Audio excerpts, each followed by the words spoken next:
Para abrir a sua Bíblia comigo, se você puder, nós teremos o texto ali na tela, mas se você puder, tiver a sua Bíblia, se você for usar algum aparelho, como o seu telefone, pedimos que você coloque ele no Airplane Mode, só para que você não seja incomodado, você possa participar conosco da forma mais intensa que possível. Bom demais você estar aqui com a gente, nós podemos juntos celebrar a Deus. Mateus capítulo de número 13, Mateus capítulo de número 13, o capítulo 13 de Mateus é um capítulo bem peculiar e inteiramente dedicado ao assunto nosso dessa manhã, porque Jesus sempre, ou na maioria das vezes, ele falou por parábola que é uma metodologia pedagógica, uma forma de ensino, não só de captar a atenção das pessoas, mas de ajudar a reter as informações. Jesus usou diversas parábolas, mas nesse capítulo, de forma específica, e ele é o capítulo que mais contém parábolas na Bíblia, um único capítulo, e Jesus fala sobre o reino de Deus nesse capítulo. E curiosamente, ele escolheu no capítulo inteiro falar sobre o reino de Deus de forma metafórica, de forma por parábola. Por quê? Em primeiro lugar, porque ao invocar a atenção das pessoas a algo conhecido, a algo comum, ele não só identificava a mensagem de uma forma que as pessoas compreendessem, como elas gravariam a mensagem ao ouvir o exemplo que ele estava usando. Então no capítulo 13, começando no versículo 31, e só para vocês terem uma ideia da intensidade de parábolas nesse capítulo, do versículo 31 ao 33, ou seja, 3 versículos, nós temos 2 parábolas. Então no versículo 31 diz assim: contou-lhes outra parábola. Por que outra? Porque ele já estava contando parábolas naquele capítulo. O reino dos céus é como um grão de mostarda, que um homem plantou em seu campo. Notem 2 coisas já nesse primeiro versículo. Se você olhar o texto um pouquinho para trás, se você olhar os evangelhos, você pode procurar um outro, você verá uma parábola chamada parábola do semeador. Nesse mesmo capítulo tem uma parábola do joio e do trigo, ou seja, semeadura, campo, produção, colheita, sempre ligado a verdades espirituais.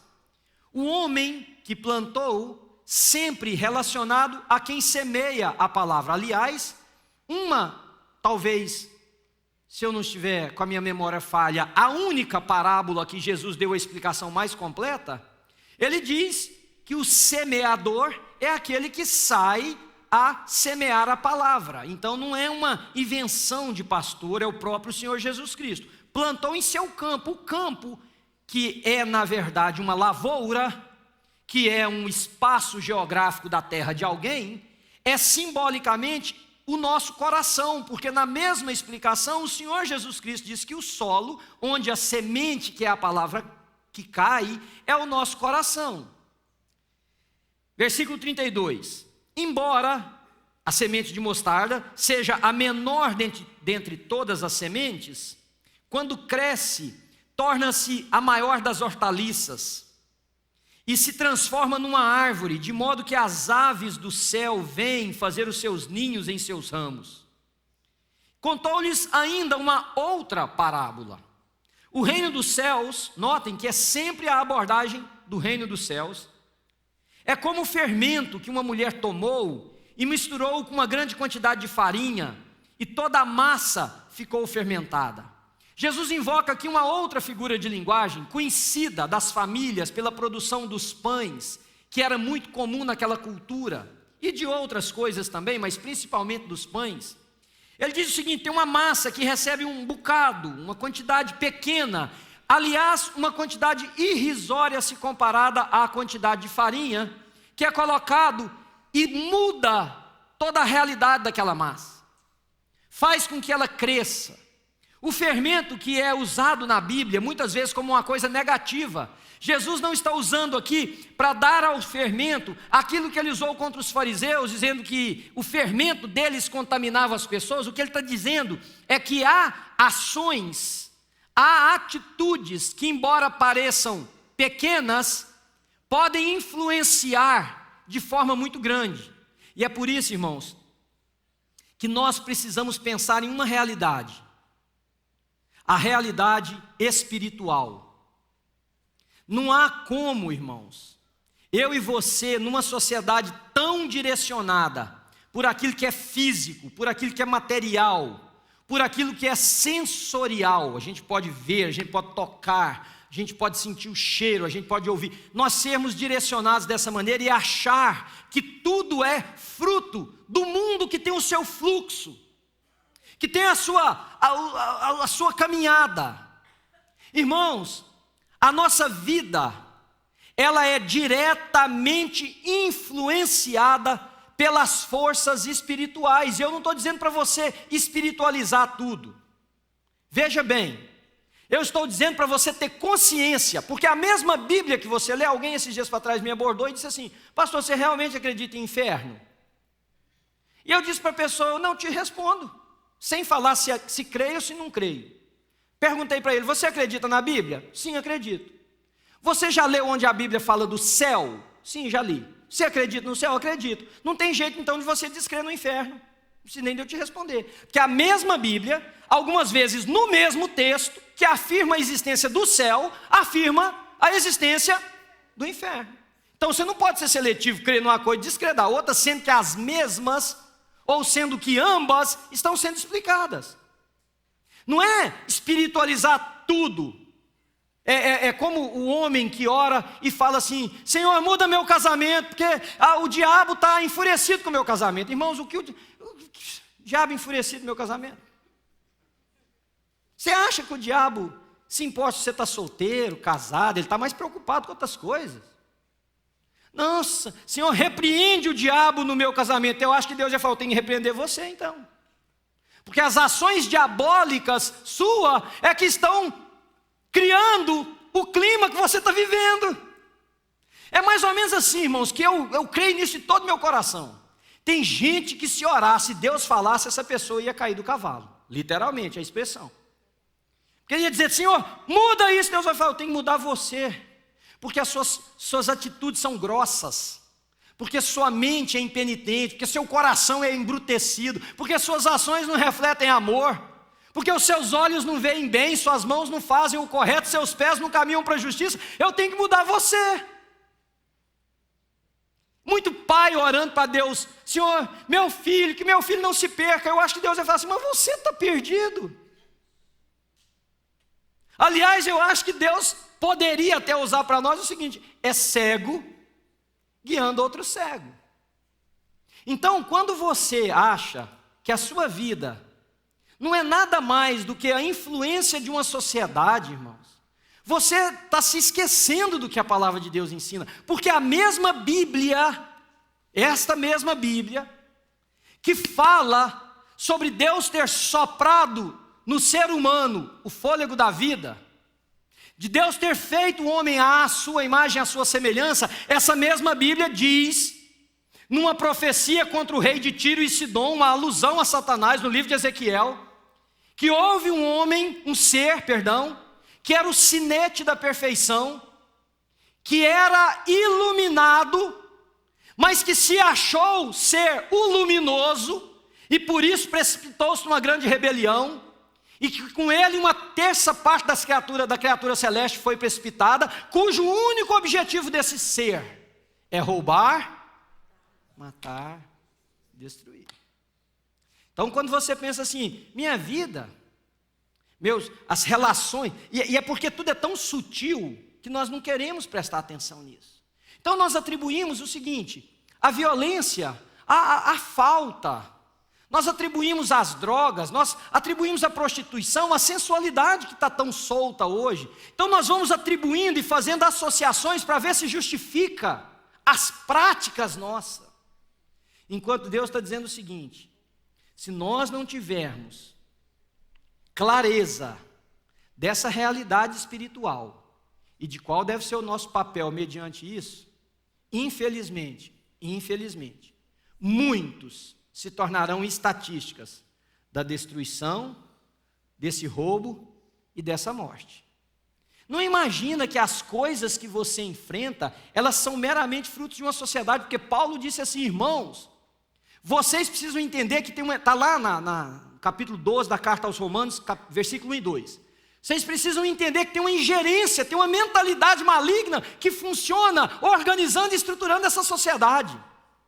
E aí Paulo diz assim, se vocês quiserem experimentar as coisas boas, agradáveis e perfeitas que Deus tem para vocês, renovem a mente de vocês. Renovar a mente significa compreender isso e se posicionar de forma de acordo. Então, agora que você entendeu que Jesus está tratando do reino de Deus, mas Ele está fazendo abordagens que são extremamente espirituais, eu quero ensinar 2 conceitos ou 3 para vocês aqui hoje, e nós vamos para casa pensando sobre isso. Primeiro é que esse erro que eu e você podemos cometer, de não considerar o reino espiritual como real, ele pode ser fatal, queridos. E novamente, eu não estou falando de uma espiritualidade enlouquecida e translocada, eu estou falando assim, olha, de você perceber, por exemplo, que a minha responsabilidade paterna e materna de cuidar dos meus filhos, ela tem algo muito espiritual nela. Essas crianças são frutos do amor e do favor de Deus para a nossa vida, mas que podem ser altamente destruídas por Satanás.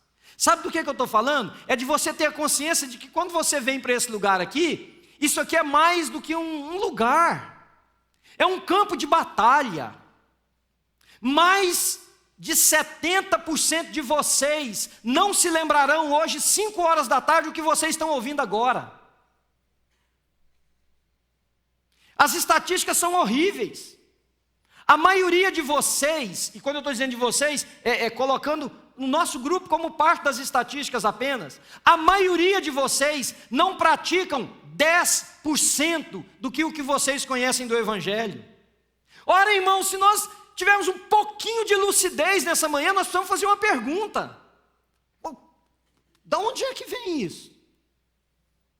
A maioria de nós não pratica 10% do que nós conhecemos sobre Deus. É disso que eu estou dizendo, é um erro fatal. Isso aqui é um campo de batalha. É um lugar de luta pela sua vida. Olha, você já reparou como que coisa boa é difícil de pegar? Seja lá em qualquer área. E coisa ruim vai facinho. Eu tenho uma horta lá na minha casa, uma hortinha, 2 canteiros. Que além de ser uma coisa que eu gosto de fazer, é uma terapia ocupacional para mim. Então eu chego, mexo, arranco os matinhos, fico lá, planto. Irmãos, que luta para fazer aquele negócio dar certo. E a inveja que dá na gente, quando você vai na casa do outro e vê a horta do outro bonita. Rapaz, não é possível, não é possível. Eu gosto de ervas aromáticas porque eu gosto de cozinhar. Então eu tenho uma porção de erva lá. E o meu pé de basil está desse tamanho assim, mais ou menos. Aí fui na casa de um irmão esse dia para trás, uma folha dele era o tamanho do meu pé de basil. Aí bate aquela inveja e fala assim, você está pondo muita... Isso, fertilizando essa coisa aí, tá não? Para justificar que o meu está mirrado, está feio. Irmãos, meu pé de brócolis está desse tamanho. E a minha mulher falou assim para mim, meu bem, colhe aquelas folhas e vamos comer aquelas folhas, que elas são gostosas. Eu falei, não, mas não deu fruto ainda, não deu brócolis ainda. Ela falou assim, colhe. Eu recebi a visita de um irmão aqui da igreja, 10h30 da manhã lá em casa. Falou, pastor, tá bonito. Se eu não fosse crente, eu ia falar, tinha que benzer. Pastor, tá bonito esse negócio aí, não tem perigo dos bichos comer, não? Falei, só se for o bicho Manuel, bicha Ana. Nós estamos doidos para comer. Irmão, vocês acreditam que eu cheguei do programa de rádio, eu fui em casa trocar de roupa, porque eu ia fazer uma visita, meus pés de brócolis is gone, no more pé de brócolis. O miserável do coelho foi lá e comeu tudo. Tudo. Tem um groundhog lá que tem a bunda dessa largura, o miserável. Chega a balançar, assim, comeu meus pés de brócolis tudo. Não, e a luta fazer aquele negócio dar certo. Agora, ao lado da minha horta, ao lado assim, ó, tem um walkwayzinho. Um walkway é uma passarelazinha feita com tijolo, que para fazer ela você tem que cavar um buraco. No mínimo, para ficar bem feito, umas 10 polegadas, 8 polegadas. Trocar a base ali, ó, quem é da construção aí sabe. Põe pedra quebrada lá, crash run, põe o que você quiser, põe stone dust, bota os tijolos, soca aquele negócio com uma compactadeira. Coloca polymeric sand, que é um binder que dá no tijolo, que é quase um cimento. Pois eu estou lá mexendo na minha horta com aquela peleja para ver se o trem cresce. Eu olho para o lado, irmão. Vocês acreditam que a miserável da praga sai no meio do tijolo? Agora olha a profundidade de coisa. Terra, pedra, tijolo, areia por cima. E ainda sai. E lá na sua casa também, não é só na minha, não. Aí você vai arrancar. Está cheia de raiz aquele negócio. Isso quando ela sai, né? Porque quando ela arrebenta, você já sabe, lascou. Vai nascer de novo aí o negócio. É isso que eu estou dizendo para vocês. É essa não compreensão, irmãos, de que o reino do mal vai se espalhando com os tentáculos sutis dele. E como é difícil, irmãos, como é difícil fazer com que uma mensagem dessa aqui fique na sua cabeça. Agora, eu estou esses dias para trás, alguém me mandou um vídeo, bonito demais, 3 meninas cantando uma música secular. Irmãos, eu já orei de tudo, eu já invoquei tudo quanto é santo. Tira essa música da minha cabeça. E o trem está lá, Dona Maria, deixa eu namorar a sua filha. Oh, miséria que não sai da minha cabeça. Já reparou? Agora pergunta para você, bonito. Um versículo bíblico, uma música aí, ou o que esse bendito, esse pastor está pregando para você hoje à tarde. Você fala, lembro nada que aquele homem falou. Lembro nada. Aí, ó, está cantando o negócio. Isso vai pegar na sua cabeça. Irmãos, que bobagem. Que bobagem sua. Que ilusão, que infantilidade você achar que as coisas boas vão na mesma velocidade. Vão na mesma direção. Você ignorar que o mundo espiritual tem hostes altamente preparadas. A Bíblia diz que a nossa luta não é contra a carne nem contra sangue, mas contra principados, potestades, contra as forças espirituais do mal. A Bíblia diz que as nossas armas não são dessa terra, elas são poderosas em Deus para destruir sofismas, destruir todo pensamento que se levanta contrário a Deus. Por que a Bíblia fala sobre isso? Porque não considerar a realidade espiritual como algo que eu e você enfrentamos a cada dia pode ser um erro fatal. Fatal. Então presta bem atenção, entendendo isso. Reino de Deus, que Jesus dedica esse capítulo para falar e que nós lemos aqui 3 versículos. O que é o reino de Deus? A presença do reino é a presença dos valores do reino. É a oração do Pai Nosso. Venha o teu reino, seja feita a tua vontade, assim na terra como ela é feita no céu. É estabelecida na terra, na mesma proporção, na mesma intensidade, com as mesmas características que transformam o lugar que nós vamos em céu. Senhor, que aqui na terra o teu reino venha, e ele vai ganhando espaço, e ele vai entrando nas camadas sociais, e ele entra nos corações, ele entra nas casas, e ele transforma a terra no que, irmãos? Num pedaço do céu. Num pedaço do céu. Então, primeiro conceito que eu quero te dar nessa manhã, por favor, presta atenção. O reino de Deus não é imposto.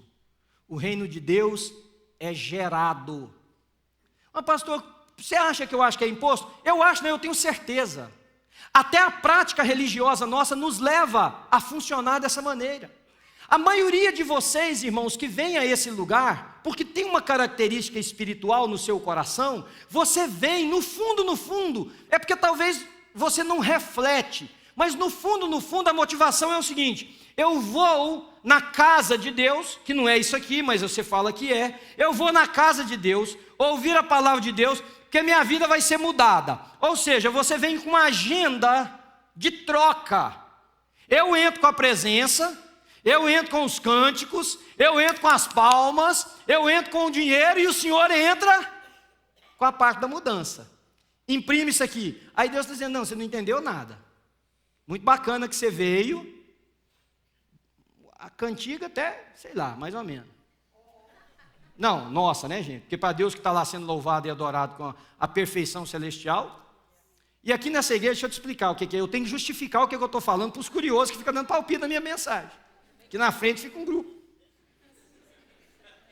Que eu não precisava ter dado essa explicação, estou dando que é ali, né? Então, para Deus que é louvado perfeitamente, isso aqui nosso é meia boca. Vocês concordam comigo? No melhor das coisas, gente. Meia boca. Se nós não entendermos que o que Deus tem para nós é que o reino dele encontre espaço no meu e no seu coração, que ele não é imposto por uma coisa que é pregada em mim e em você, mas ele é gerado a partir de mim e de você. A fé vem pelo ouvir, e o ouvir da palavra de Deus. A fé gera em nós os princípios do reino, e os princípios do reino, uma vez acolhidos no nosso coração, começam a sair para a nossa vida, assim como uma semente pequenininha que é lançada na terra, começa a crescer. Um dia o reino de Deus será imposto, porque dada a ordem no céu, o tocar das trombetas, o nosso Senhor voltará, amém? Ele virá sobre as nuvens com poder e glória, todo olho verá, todo joelho se dobrará e toda língua confessará que só Jesus Cristo é o Senhor. Há um dia que ele vai ser imposto, mas o reino de Deus não é imposto hoje, ele é gerado. É ao ouvir a palavra de Deus e abraçá-la no meu coração, ele começa a me transformar, para que então o reino apareça.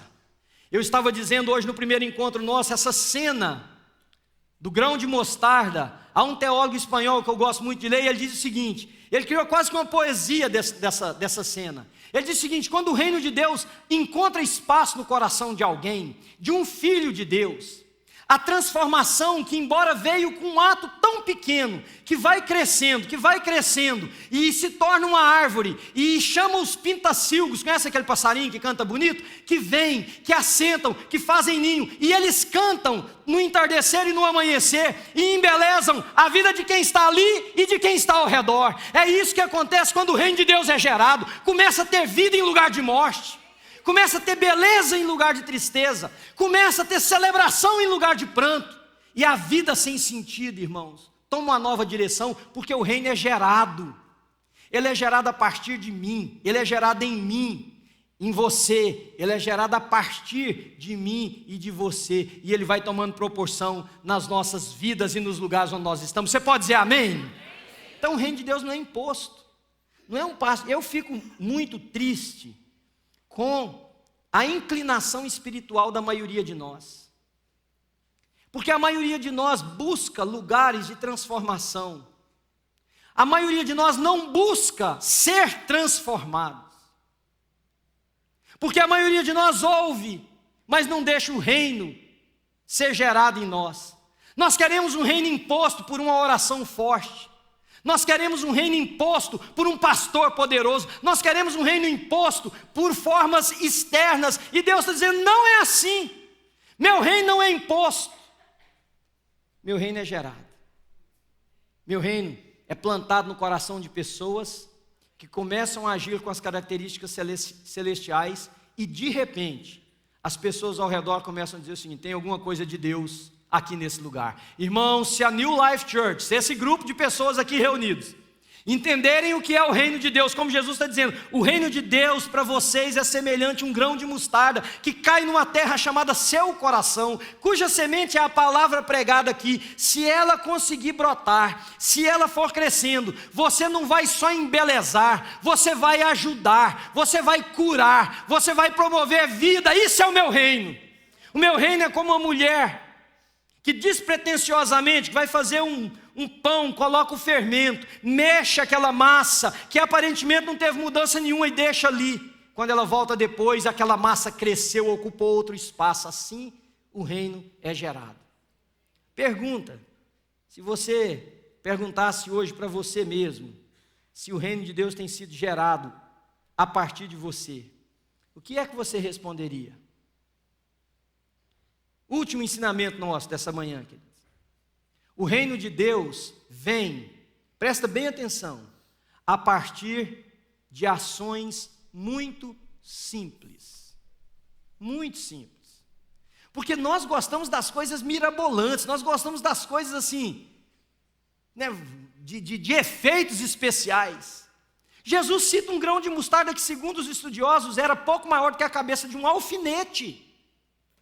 Jesus cita um fermento, que aqui a maioria de vocês, homens e mulheres que lidam com alguma coisa de culinária, sabe que a quantidade de fermento proporcional à massa que vai ser levedada, eu não tenho um número de percentual para dar para vocês, mas ela é mínima. 2%. Aí, o chefe Tiago acabou de dizer, 2%. Então, de toda a massa, 2% é a quantidade de fermento que eu vou colocar. Mas nós ainda imaginamos que o reino de Deus é através das coisas apoteóticas. E sabe o que Deus está falando? É o seguinte, sabe como é que meu reino vai ser implantado? Esquece de tudo que eu te falar nessa manhã, mas em nome de Jesus não esquece disso. Meu reino vai ser implantado o dia que você entender que as ações mais simples da sua vida podem ter desdobramentos que você jamais seria capaz de imaginar. Quem de vocês que está aqui, sinceramente, que tem coragem de acreditar que uma ação simples sua pode desencadear na implantação do reino de Deus de uma forma incrivelmente grande? Jesus, tudo o que ele disse foi mostrando como o reino de Deus era implantado de forma simples. Jesus saiu escolhendo gente, ele escolheu pessoas improváveis.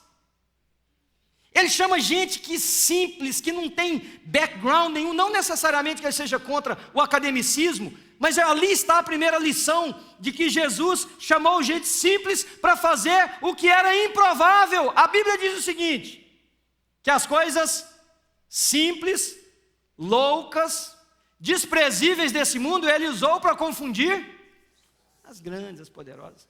Aliás, lá no livro de Atos, quando ao derramar do Espírito Santo, esses homens começam a falar numa língua que não lhes era conhecida, o pessoal logo acha que está todo mundo embriagado, alguém explica que estava muito cedo, mesmo para os cachaceiros beber alguma coisa, que era 9 horas da manhã, não é possível que o cara já vai acordar bebendo desse jeito, mas não é isso não, o que está acontecendo, aí alguém diz assim, mas eu ouvi ele falar na minha língua.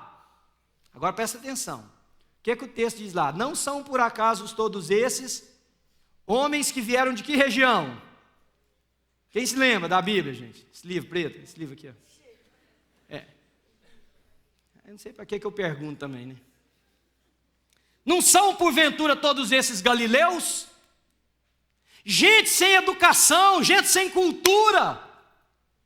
Olha o que está acontecendo ali, tem um mover do Espírito, mas no meio de pessoas, é mais ou menos assim, se olharam para eles, se eles tivessem vindo de Roma, faz sentido. Mas vieram da Galileia, isso aí não é gente que sabe nada. Eu até citei aqui no primeiro culto, o pessoal achou que eu fui certíssimo em ter falado isso. É como você vê alguém assim, cantando em francês. Aí você diz assim, por acaso não vem essa pessoa de Ipatinga? Como é que ele sabe isso? É assim. Se tivesse vindo de Goiânia, segunda língua. O cara segunda língua, que querem ver? Experimenta falar francês com o Alfa, para vocês verem. Estou falando sério, vocês sabiam qual fala francês? Perfeitinho. A Goiânia, gente, é bruto, é outro nível. Já nasce falando francês. Aquela turma simples, Jesus usou para que o reino dele fosse implantado. Agora, você quer um exemplo maior do próprio Deus? Porque Deus tem um senso de humor incrível. Irmãos, a gente joga pedra nos judeus, dizendo que o judeu rejeitou Jesus. Judeu, povo tapado, não viu que Jesus estava lá, ou nem eu e nem você teríamos visto. Vamos dar a mão à palmatória. Com a mentalidade deles, não. Porque qual era a mentalidade deles? O reino de Deus será imposto e vai destronar Roma. Ora, irmãos, para destronar a maior potência da época, era necessário uma potência maior, concordam comigo? Então, na mentalidade judaica, o que vinha era um rei com seu exército, queria destronar Roma, queria tirar os inimigos de Israel, queria estabelecer Jerusalém como a capital religiosa e espiritual do mundo, que para lá os povos iriam, Israel seria a nação. Aí de repente aparece um homem, no deserto, vindo em direção ao Rio Jordão, para ser batizado, que se dizia ser o Filho de Deus. Irmãos, vamos ser sinceros, quem de nós aqui daria coisa para aquilo? E ele fala, não, tá certo, é isso aí, ó, chegou o Messias, ó, olha aí lá. A gente ia fazer igualzinho os judeus. Eu dizia, você está rindo do meu cabelo. Sem brincadeira, esse aí? Você não leu que ele vem com poder e glória que vai... Eles não entenderam que o reino de Deus era estabelecido, eles não conseguiram decifrar o que Isaías estava dizendo, que ele era como um rebento, que ele era como um galhozinho de árvore, que ele era como uma planta frágil, que ele não tinha beleza nem formosura, mas ele era o nosso Senhor. Não conseguiram e nós também não conseguiríamos. Porque o reino de Deus, ele é gerado a partir de uma nova compreensão. Quantas pessoas aqui dessa comunidade eu converso que eu vejo no rosto deles um pensamento judaico com relação à fé, porque estão esperando o Messias. Eu estou esperando, pastor, aquele dia que Deus vai dar assim, vai ter um tã lá no céu. E sabe o que é? Vou virar um homem crente. Pensa numa pessoa, crente vai ser eu daquele dia. Pastor, vai acontecer assim aquele evento. E eu estou de cá pensando, falei, meu Deus do céu. Meu Deus do céu. Não entendeu nada. Não entendeu nada. Que o reino de Deus não é imposto, o reino de Deus é gerado. A partir de uma compreensão. E é por isso que a Bíblia fala várias vezes, quem tem ouvidos, ouça. Porque é ouvir para ser transformado, para ganhar espaço, para a semente cair, nascer, germinar no coração. E ela é simples. É um ensinamento que você pega e põe em prática, e ele começa a crescer. Ações simples. Deus enviou o seu filho, que morreu numa tarde, num monte chamado da Caveira, com uma audiência muito menor, de quem estava vendo o show do YouTube esses dias para trás, acho que ontem lá em Boston. Muito menor, nada contra o show, vocês estão entendendo, né? Explicação. Muito menor. Um bando de gente assistindo um homem morrer num monte chamado da Caveira. Gente doida para que o espetáculo acabasse, para eles voltarem para casa e iniciassem o seu Shabat. E pudesse dizer um para o outro, Shabat Shalom, a paz no sábado, sem saber que estavam crucificando o príncipe da paz. Ações simples que naquele monte transformou a história da humanidade e transforma hoje a minha e a sua vida. O reino de Deus é gerado. Só que como ele é gerado, tem as ervas daninhas do processo existencial, que vem roubar, que vem pisar a semente, que vem fazer com que 10%, que vocês apliquem 10% do que vocês sabem com relação à fé cristã. Sabe quais são as ações simples? É uma visita que você faz para alguém que está enfermo. Você sabe que está lá num leito de hospital e você fala, quer saber, eu vou parar o meu dia hoje um pouquinho. Vou descer ali naquele hospital, vou lá naquele quarto dar um abraço. Vou lá naquele quarto, pegar na mão, fazer uma oração com aquela pessoa. É o reino de Deus, é o pouquinho de fermento. É a sementinha do tamanho da cabeça do alfinete. É uma oração que você faz, mas você fala assim, mas eu não tenho esse cargo. O reino de Deus não é cargo, o reino de Deus são pessoas que entendem e que começam a fazer a vontade de Deus de forma simples na terra. E que de repente, irmão, aquela pessoa que saiu do hospital se sentiu amada por Deus na sua mão.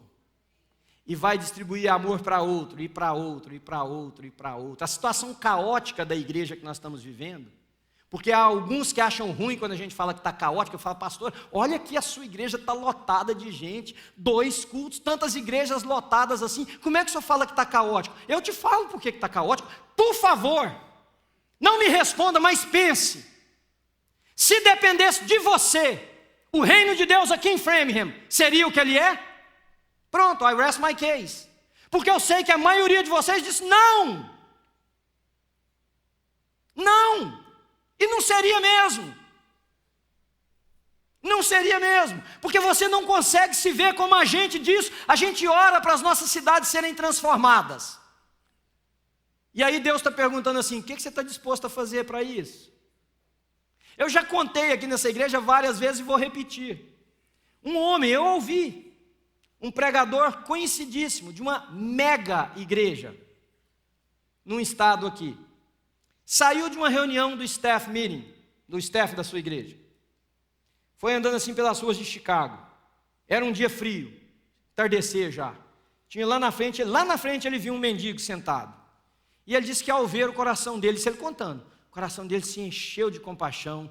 E ele disse: Senhor, faz alguma coisa pela vida daquele homem. Senhor, transforma aquele homem. E foi falando enquanto ele andava: Senhor, como é que pode as pessoas chegarem num ponto desse? Senhor, salva a vida desse homem. Quando ele chegou bem pertinho que ele estava orando, ele disse que ouviu a voz de Deus falando assim: eu já fiz. E ele perguntou: fez o quê? E Deus falou: fiz você. Você quer ver o reino de Deus? A pergunta é: o que você está disposto a ser engajado para fazer? Muito mais do que sentar num banco de igreja, dar dinheiro, cantar cânticos que talvez não tenham significação nenhuma para você. O que você está disposto?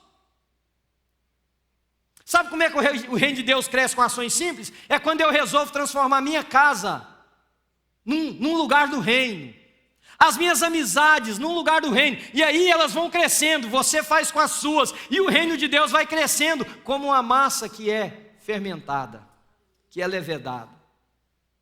É uma Bíblia que é doada, é um prato de comida que é oferecido, é uma mensagem que você compartilha. Sabe o que é, mulheres? Presta atenção. Sabe o que é reino de Deus? Não é grande pregador, é você que foi mãe, que sabe a lida de uma criança pequena, ver uma mulher mais jovem que está sendo mãe e está lutando, coitada, para ver se dá conta daquilo, e você diz o seguinte: deixa eu entrar na sua história, deixa eu te ajudar com isso, deixa eu ser parte.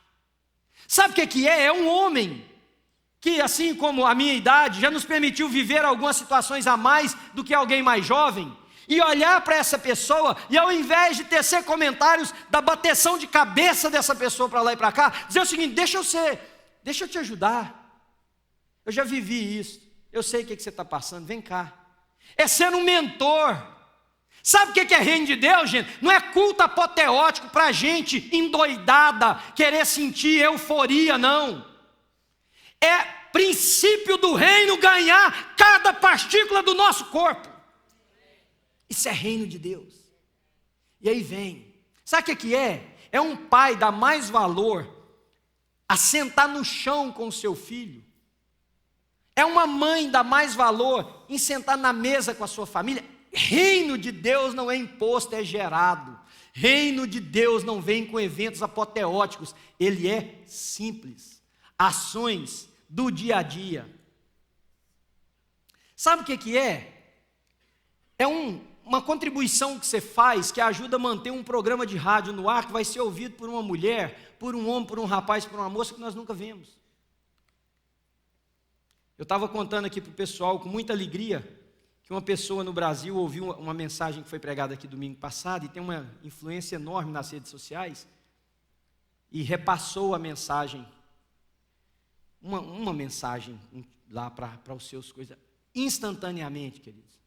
Nós tivemos centenas de pessoas ouvindo. É o reino de Deus, que não é imposto, que é gerado. Minha pergunta para você nessa manhã: ele tem sido gerado em você? Alguém me perguntou um dia quais são as maiores frustrações de um pastor. Eu falei: são tantas que não dá para numerar. Brincadeira. Traições, desamor, interesse das pessoas.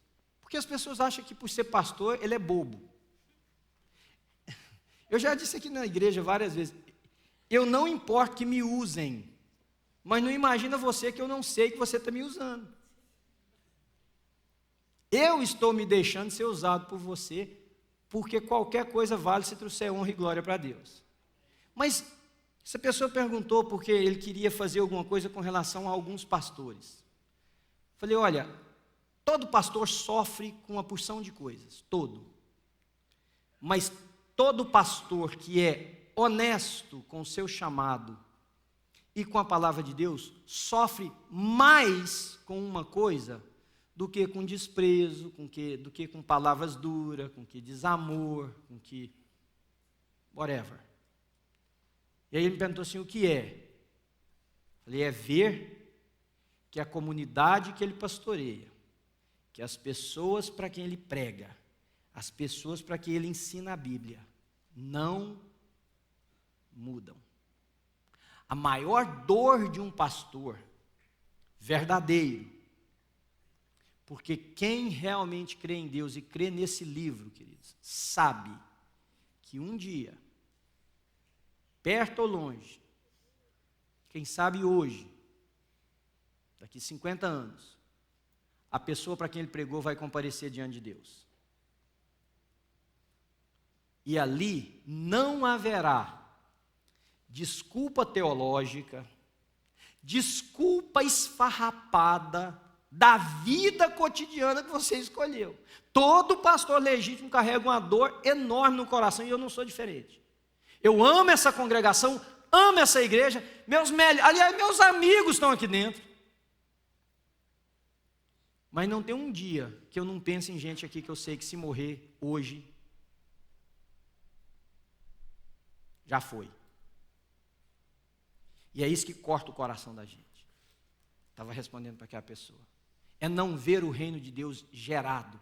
Porque se o reino de Deus estivesse sendo gerado, aliás, para confessar para vocês, eu acho que isso é até interesse mesmo do pastor. Porque facilitaria o ministério nosso. Você imagina, querido, o reino de Deus sendo gerado na sua casa, se você e sua mulher ia ficar brigando por causa dessas besteiras que vocês brigam. Menos trabalho para mim. Verdade? Você ia estar me ligando para falar, pastor, meu filho está querendo aqui enforcar. Mas por que ele está querendo enforcar? Ele vive no inferno, ele está querendo se livrar do inferno. Você imagina se a reputação sua não seria boa. Imagina se nós não teríamos mais amizades sinceras e honestas, onde ninguém tivesse medo das costas para os outros. A minha vida, quer saber, eu acho que ninguém ia precisar de mim. Eu me tornaria o que o John Piper escreveu muito bem, The Unnecessary Pastor. Pastor desnecessário. Porque quando o reino de Deus é gerado, nós temos uma comunidade do reino. Então, se você um dia, aqui ou de qualquer outra igreja que você é, que está aqui nos visitando, quiser dar uma alegria para o seu pastor, deixa ele ver que os conceitos do reino estão encontrando espaço na sua vida. Você não precisa nem falar para ele, ele vai notar. Se ele for um pastor atencioso, ele vai notar. Ele vai notar que tem de Jesus na sua vida, e isso vai dar uma grande alegria para ele. Vamos orar? Com essa pergunta no nosso coração. Será que o reino de Deus está sendo gerado a partir de cada um de vocês? Será que você entendeu essa realidade espiritual e o apelo de Jesus para que as pessoas da sua época entendessem os conceitos do reino? Pai, eu quero te louvar por essa manhã, eu quero te agradecer, Senhor, porque eu sei que nessa manhã que houve transformação. Senhor, nos nossos 2 encontros, nós promulgamos uma palavra aqui que pode promover vida, pode gerar vida, que é a tua palavra. A fé vem pelo ouvir e ouvir da palavra do Senhor. E é por isso que aqueles que têm ouvidos precisam ouvir, e eu tenho certeza, Senhor, que no meio de tantos, alguns ouviram a tua voz, ouviram a minha, mas não a levaram como quem estava falando com eles. Ouviram a tua voz, Senhor, sentiram o toque do Senhor. E Deus, eu sonho, e digo isso diante do Senhor, que conhece os meus pensamentos, eu sonho de ver gente aqui nessa igreja sendo direcionada pelos conceitos do reino, como o Senhor tem me dado o privilégio de ver, mas eu sonho de ver muito mais, Senhor. Senhor, eu sei que essas cidades aqui por perto ainda estão por ver o que acontecerá se uma comunidade como essa chamada New Life se tornar um grão de mostarda, se tornar 2% de fermento de uma massa. Porque acima de tudo que vai acontecer aqui, eu só fico imaginando, Senhor, é a alegria do Senhor de olhar e falar: servos bons e fiéis. Senhor Jesus, produz isso em nós aqui nessa manhã. Eu Quero pedir você, se você entender que deve, põe a mão no seu coração para o restante da nossa oração e fala com você se você entender que deve. Porque uma coisa eu orei muito por esse culto, que o Senhor pudesse falar nas entrelinhas. Eu posso orar por algo agora enquanto você está com a mão no seu coração, mas Deus precisa personalizar, porque eu não tenho essa capacidade, tem que ser o Espírito de Deus. Reina na minha vida, Senhor. Você está com a mão no coração, não está? Gera o teu reino em mim, Senhor. Gera em mim. Ajuda a minha existência ser como essa árvore, esse grão de mostarda aí que cresceu, Senhor, que gere bênção para os outros, beleza, abrigo, porque onde o reino do Senhor está tem esses conceitos. Ajuda a minha vida a ser essa massa que foi levedada, Senhor, e ela foi crescendo, crescendo, esparramando, ficando mais alta.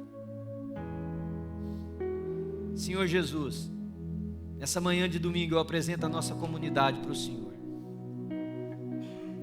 Espírito Santo de Deus, que tem feito tanto por nós, eu peço, faça nessa manhã algo incrivelmente grande aqui nos nossos corações. E eu ministro sobre você, meu irmão, minha irmã, o amor de Deus, que é tão grande por nós, que continua falando ao nosso ouvido, que o amor de Deus, a graça de Jesus Cristo que foi demonstrada lá no Calvário, também para que eu e você não perecêssemos, para que por Ele o reino fosse gerado em nós, a graça de Jesus seja sobre você, e a comunhão, a consolação, o poder do Espírito Santo de Deus, que faz aquilo que nós não podemos fazer, seja sobre a nossa comunidade, sobre os irmãos que estão conosco agora pelos meios da mídia e aqueles que ouvirão essa mensagem também. E a paz de Deus, que excede todo entendimento, guarde a sua mente e coração em Cristo Jesus. Se você recebe essa bênção, você diz amém? Amém? Então você vai me ajudar